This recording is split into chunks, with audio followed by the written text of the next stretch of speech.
ओम शांति। बाबा कर हमें माया जीत और प्रकृति जीत बनाते हैं, और जब हम इन्हें जीत लेते हैं तो ये हमारे सेवाधारी बन जाते हैं। जैसे युद्ध में एक राजा दूसरे राजा को जीत लेता था तो वो उसके अधीन हो जाता था। ऐसे ही यदि हम पांचों विकारों को जीत लेंगे तो वो हमारे अधीन हो जाएंगे। प्रकृति के पांचों तत्व भी हमारे अधीन हो जाएंगे। जैसा हम उन्हें कहेंगे वैसा ही वे करेंगे।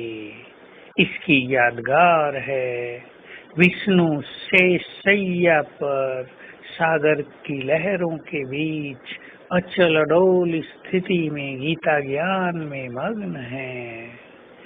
पांचों विकारों रूपी नागों को अपने वश कर लिया है।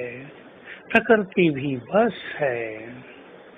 प्रकृति को वश वे कर सकते हैं जो देह से न्यारे होने की प्रैक्टिस करते हैं।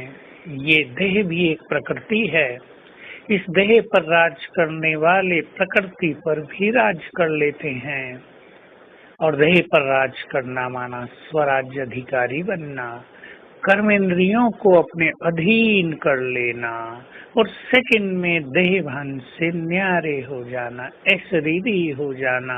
इससे कर्मेंद्रियां भी शीतल हो जाती हैं, मन भी शांत हो जाता है। और जब ये देह रूपी प्रकृति इस तरह अधीन हो गई, यानी हम उसके वश में नहीं रहे, सेकंड में उससे डिटैच हो गए, तो संपूर्ण प्रकृति ही हमारे अधीन हो जाती है।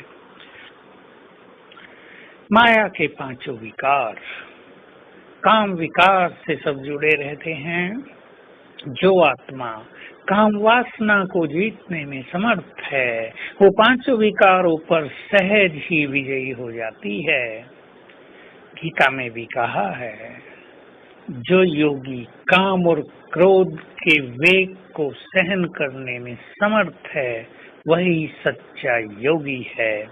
अर्थात जिसने काम और क्रोध के वेग को समाप्त कर दिया है, सभी विकार उसके वश में हो जाते हैं, वो माया जीत बन जाते हैं।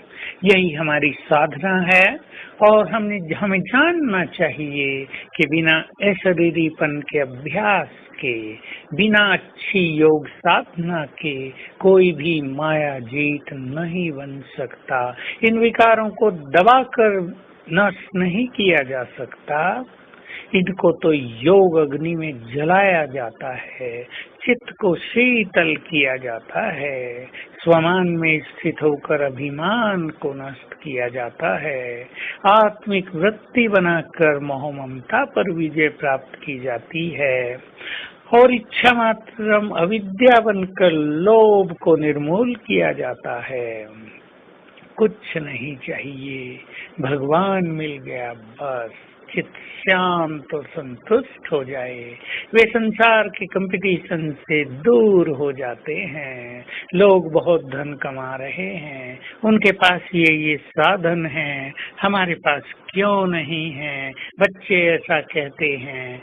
इन सब भावनाओं से परे काम को जीतने के लिए तो विशेष योग बल की जरूरत है। तो आइए हम सभी इन मनोविकारों पर विजय प्राप्त करें और अशरीरी होकर प्रकृति के भी मालिक बन जाएं, क्योंकि प्रकृति बहुत तूफान करने जा रही है। उसमें बहुत बड़ा परिवर्तन होगा, उसे भयंकर परिवर्तन कह सकते हैं। सब ऊपर का नीचे, नीचे का ऊपर हो जाएगा। सागर आकाश सब की लोकेशन बदल जाएंगी। ग्रह, बहुत सारे स्टार सब की लोकेशन बदल जाएगी, सब प्योरीफाई हो जाएंगे।